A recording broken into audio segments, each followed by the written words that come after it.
All right, time now for the sidebar. We got legal questions in the news, and we got the guys that can answer them. Dan Del Rio and Chuck Carraway from Del Rio and Carraway joining us. Gentlemen, thanks for being with us. Good morning. Okay, so when I heard that you guys wanted to talk about Mike Tyson being sued because of the Jake Paul fight, I assumed it was his performance, but no, it's actually, it goes deeper than that. It's him even being in the fight at all. Another company claiming he breached contract. What's the deal there? So obviously contracts. We all have the freedom to contract. It's a constitutional right. And what is happening here is the company is saying that prior to the fight, prior to him contracting in that fight, they contracted with him for some advertising, and they paid him approximately $800,000.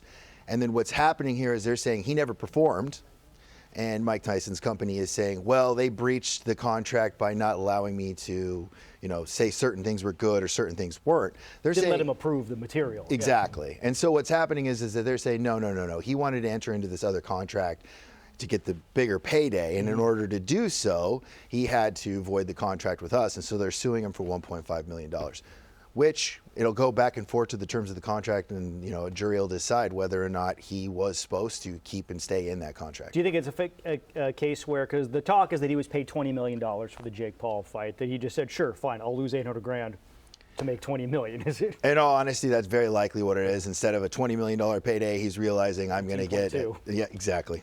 I could settle for that. I think I can get going. Another issue I think we're going to see a lot of are AI lawsuits. This might be a whole new field.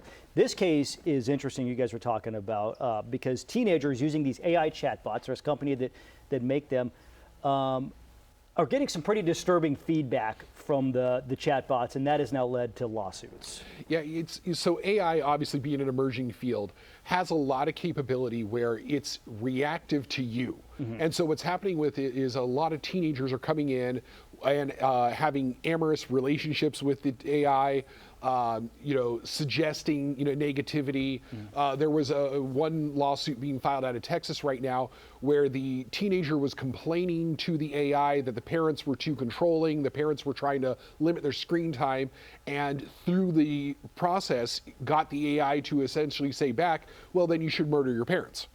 And so there doesn't seem to be a restriction. I mean, part of this is the nature of AI is it is able to grow, able to react, and by its nature is non-restrictive. So now what they're having to do is they're having to go ahead and go back to these language models and say, okay, look, there are certain inquiries, there are certain paths we won't allow you to go to if you're a minor.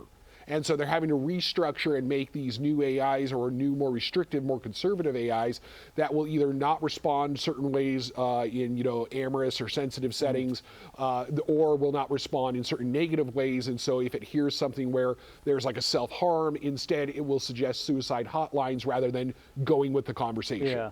There was another case where a kid took his own life because of this. Now, the companies have since, as you said, mentioned, oh, well, we're going to train our AI to talk to minors differently, but that doesn't absolve them from what's already happened. No, one, it doesn't absolve the past, and two, you have to understand this is very difficult to do because anyone can make an account. Okay, yeah. These AIs go from free to paid AIs, everything in between. What they're talking about now is having to do some sort of age-restrictive modeling, which age is a self-reporting issue. Unless you're doing it because of a credit card, there's very little ability to know, is that a 14-year-old saying I'm 21? Who's to say, how's to say, how are you going to verify? Yeah. So there's a lot they're going to have to do going forward in trying to really restrict this and make it effective. Okay. Another issue, these Stanley Cups. They have been everywhere. They were hugely popular. But now, 2.5 million of them are being recalled because of safety issues.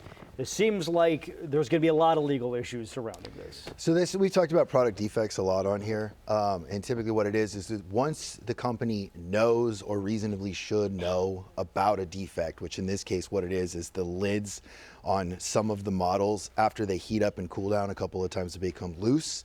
And then people are drinking out of it. I think there's been 90 injuries, 38 burns. It's coffee or something that could be dangerous. Exactly. You put a hot liquid in there and it burns you. McDonald's hot coffee case, right? So once they know that, then they have to give adequate warning, which is what they've done in this case. And they've said, look, go to our website. We have these models. If you let us know, we'll send you a new lid. It's not defective. We'll pay for all the shipping and handling and everything like that. that basically is going to absolve them of liability at this point, since they've given the warning, they've done the Any recall. future liability, but Yes. past yes. claims could still. Past claims are still good, yes. Gentlemen, thank you so much. It's very interesting. Enjoy the holidays, and we'll talk to you again soon. Thank Happy you very holidays. much. Court. Thank you much.